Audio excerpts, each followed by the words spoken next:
को आगे बात उम्मीदवार मिरपुर तनखा को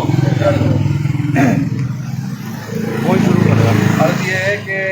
हम लोग तमाम मेरिट पे पास किए हुए कैंडिडेट हैं जो कि पिछले 4 सालों से ऑफिसों के और प्रेस क्लब के और रोडों के धक्के खा रहे हैं, कभी यहाँ कभी मीरपुर कभी कराची और कभी किसी ऑफिस में कभी किसी अफसर के आगे, और अफसरान जो है वो हमें इस तरीके से बेइज्जत करते हैं जैसे वहाँ पर जाकर हम भीख मांग रहे हैं। आज भी जो है वो ये मेरिट का पूरा सिलसिला पूरे सिंध में चला है और ओपन मेरिट पर सारे काम हुए हैं, लेकिन जिस तरह जो है वो बेज़ाब्तियाँ हमेशा हर जगह होती हैं, यहाँ भी होती रही हैं, रिकॉर्ड पे आती रही हैं। और अभी जो होने वाला फेज़ है ये लास्ट फेज़ है, जैसा कि टाइम फरवरी में एंड हो रहा था, जबकि 4 महीने बढ़ाए गए, तो हमारे कुछ दोस्तों का उसमें जो है वो उनको अपॉइंटमेंट मिले, तो इसमें जो है वो तालका मीरपुर खास के साथ तो वैसे ही नाइंसाफ़ी है कि डिस्ट्रिक्ट मीरपुर खास के तमाम तालके 40 तक क्लियर हो चुके हैं। सिर्फ तालका मीरपुर खास के साथ ये नाइंसाफ़ियाँ की जा रही हैं कि उसमें अब तक 70 से 80 कैंडिडेट जो हैं वो महरूम हैं ऑफर ऑर्डर के लिए, और वो मायूसी की जो है वो शक्ल इख्तियार कर चुके हैं और वो मतलब आने को भी तैयार नहीं है। तो लिहाजा इन तमाम कैंडिडेट जो हमारे साथ ये सब खड़े हैं, ये सब इसके इफेक्टिव हैं। और हाल ये है कि अभी जो हालिया जो लास्ट रिकमेंडेड लिस्ट निकाली गई है उसमें हमें 25 सीटों का अंदिया था कि 25 सीटें दी जाएंगी, 25 सीटें दी जाएंगी और वो मेरिट की बुनियाद पे दी जाएंगी। लिहाजा वो 25 सीटों की जगह वो 22 सीटें जो है वो दी गई हैं, और उसके बाद वो 22 सीटें 43 के लोगों को दी गई हैं, और उसमें उन 25 सीटों में भी मेरिट की बेस के ऊपर हमारे 42 वाले भी जो है वो 4 कैंडिडेट का काम होना था, लेकिन उसमें अपनी नाअहली को भी हमारे सरों पे मुसल्लत किया गया। अपनी नाअहली ये है कि जिसका 4, 5, 6 महीने पहले पिछले फेजेस के अंदर जिन लोगों को ऑफर ऑर्डर जिनके प्रिंट हुए थे उन लोगों को इतलाएं नहीं दी गई, उन लोगों को बुलाया नहीं गया, उनको बुलाया नहीं गया, वो इसलिए आए नहीं, तो उन्होंने अपने ऑफर लेटर नहीं लिए और वो उस वक्त उनको पता नहीं था। आज वो 2 लोग जो पुराने 6 महीने पुराने फेज़ के आए हैं उनको इन्होंने हमारे हिस्से की सीटें, आज हमारा फेज़ था, हम लोग मुंतज़िर थे, हमारे ऑर्डर निकलने थे, लेकिन कहते हैं कि हमारे पास इतना टाइम नहीं है, हमारे पास काम करने के लिए भाई इतनी बड़ी team, TO, assistant TO, DO, deputy TO, assistant clerk, computer operator और इतने सारे लोग यहाँ पर मौजूद हैं काम करने के लिए। उस पर वो कहते हैं कि भाई हमारे पास इतना टाइम नहीं है कि हम वो पूरा प्रोसेस है लेटर निकालने का, इसलिए हमने लेटर नहीं निकाले, इसलिए हम लेटर नहीं निकाल पाए। भाई लेटर नहीं निकाल पाए तो ये आपका डिपार्टमेंट का कसूर है, ये हम क्यों इसको भुगतेंगे कि आपने जो 44 वालों को 2 को इसके अंदर लिस्टें देके हमारी 2 सीटें कम करा दी हैं। उसके बाद हमारे साथ ये माइनॉरिटी वाले दोस्त भी खड़े हैं, इनका भी मसला है, ये बताएंगे कि इनका क्या मसला है, माइनॉरिटी के साथ क्या इशू हुआ है इनके साथ। जी अस्सलाम वालेकुम। मेरा ये मसला है कि तकरीबन इससे जो एक पहला फेज़ था उसके अंदर मैं माइनॉरिटी का नाम संजय कुमार है, मेरा 41 पे मार्क्स हैं,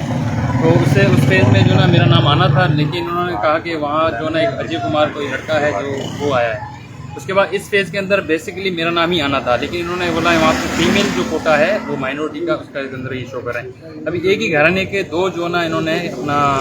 नाम दिए गए हैं, मेल माइनॉरिटी का जो मैं कैंडिडेट हूँ मुझे छोड़ के फीमेल की 2 सीटें इन्होंने दे दी हैं। अभी ये ज़्यादती हो रही है हमारे साथ, माइनॉरिटी के साथ ज़्यादती हो रही है, और खुसूसन एहतजाज के बाद भी हमें कुछ भी हासिल नहीं हो पा रहा है। और इसी तरीके से हम जो ना हमारे पास एक लिस्ट भी है जिसमें हम आपको दिखा सकते हैं। देखो यहाँ पर ये एक लिस्ट के अंदर उन्होंने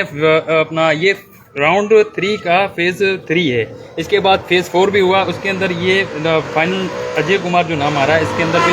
ये फाइनल था। इसके बाद बेसिकली नाम मेरा आना था क्योंकि उन्होंने नहीं दिया है। तो मैं सबसे गुजारिश करता हूँ जितने भी हमारे मिनिस्टर्स हैं तो काइंडली ये हमारी आवाज़ जो ना आगे तक पहुँचाएँ। यहाँ पर जो ना अपना धांधली चल रही है, धांधली से मुराद कि यहाँ पे हर चीज़ की डिमांड की जा रही है, डिमांड के बेस के ऊपर ही यहाँ पे जो ना अपना पोस्ट दी जाएगी। तो मैं लिहाजा सब जो आला क़यादत ऊपर बैठी है मैं उनसे भी मुखातिब हूँ कि वो इस चीज़ पे एक्शन लें और जल्द से जल्द हमें जो ना हमारा हक दिया जाए, क्योंकि जो अपना टाइम पीरियड रहा है कम 5 दिन रहे हैं, इस 5 दिनों के अंदर तकरीबन तमाम डीओज के और टीओज के शोकॉज भी निकले। उसमें ये हुआ है कि जो जल्दबाजी के अंदर टाइम पे फेस ना करने पर सीटें छुपाने का जो सिलसिला किया है उसके अंदर ये हुआ है कि तरीक़ेकार हमेशा से ये होता है कि पहले वैकेंसी पोजीशन वाजे की जाती है, उसके बाद डीआरसी की जाती है। यहाँ पर उल्टा हिसाब है, हम पूछते रहे कि सर वैकेंसी पोजीशन, बोला नहीं कोई नहीं है, सीटें है ही नहीं, सीटें हैं ही नहीं। हमें हमेशा से यही किया गया सीटें नहीं है, लेकिन देखा जा रहा है तो फिर वो जो है वो 13 तारीख को डीआरसी बुलाई जाती है। डीआरसी बुलाने के बाद कोई उसकी लिस्ट मेंटेन नहीं की गई, कोई रिकमेंडेड लिस्ट नहीं बनाई गई। हम पूछ रहे हैं सर कितने लोगों को दे रहे हैं, कितनी सीटें दे रहे हैं, बोला कुछ नहीं पता आपको, कोई चीज़ नहीं है, हर चीज़ को हाइड रखा गया, जबकि ये पब्लिक करने की चीज़ें हैं। मैं डीओ सेकेंडरी के पास जाता हूँ, उसको कहता हूँ कि सर सीटें बताएं, सेकेंडरी से कितनी सीटें आई हैं, तो वो बोलते हैं भाई मैं आपको बताने का मेरा कोई ताल्लुक नहीं है, मैंने डीएससी के चेयरमैन को जो है ना वो सीटें भेज दी हैं। भाई जो चीज़ पब्लिक को बताने की है, जो चीज़ पब्लिक पे आने वाली चीज़ें हैं, वो आप कैसे डीएससी के चेयरमैन को बता रहे हैं? हमें भी बताएं, हम नहीं बताई उन्होंने। हम यहाँ भी आते रहे, इवन ये है कि अभी डीएससी साइन नहीं हुई है, डीएससी साइन नहीं हुई है, रिकमेंडेड लिस्ट नहीं लगी है, ऑफिस पूरा ऑफिस में कहीं डीएससी की रिकमेंडेड लिस्ट नहीं लगी है। और हुआ यह है कि ऑफर लेटर बांट दिए गए हैं, और ऑफर लेटर बांटने का भी सिलसिला ऐसा हुआ कि कोई सर्कुलर नहीं निकला, कोई नोटिस नहीं निकला, किसी को पता नहीं है, किसी को फोन किया, किसी को नहीं किया, लोग एक दूसरे से सुन के आके ऑफर लेटर लेके जा रहे हैं, और कोई कराची से पहुंचा है, कोई 2 दिन बाद कोई इस तरह लेके जा रहे हैं। और एक लिस्ट जो कि मैं दिखाना चाहूंगा आपको कि एक लिस्ट जो है वो हिडन करके बनाई गई है, जिसके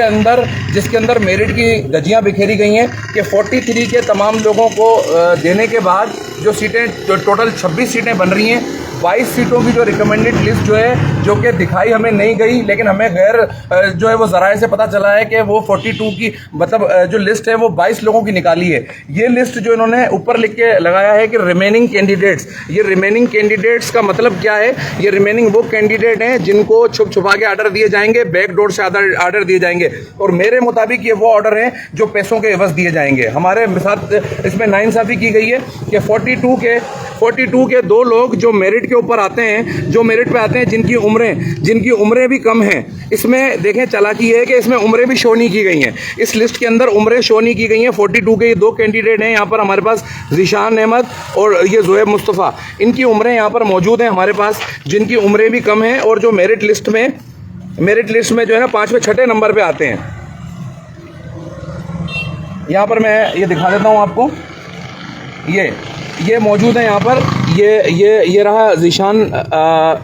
मजीद, इसकी एज है 89 डेट ऑफ बर्थ, और दूसरा ज़ोएब मुस्तफ़ा, इसकी एज है 1990, जबकि जिनकी उम्र 1986 और 1986 है, उन लोगों को छोड़ के इन लोगों के आर्डर जो है वो रिमेनिंग लिस्ट में डालकर वो निकाले गए हैं, और हमें खबरें ये मिली हैं कि इन लोगों को ऑफर आर्डर भी दिए गए हैं। तो ये सीधा मेरिट का जो है वो कत्ल है। लिहाजा आला हुकाम से, सेक्रेटरी एजुकेशन से और मिनिस्टर एजुकेशन से, तमाम से, HR DG HR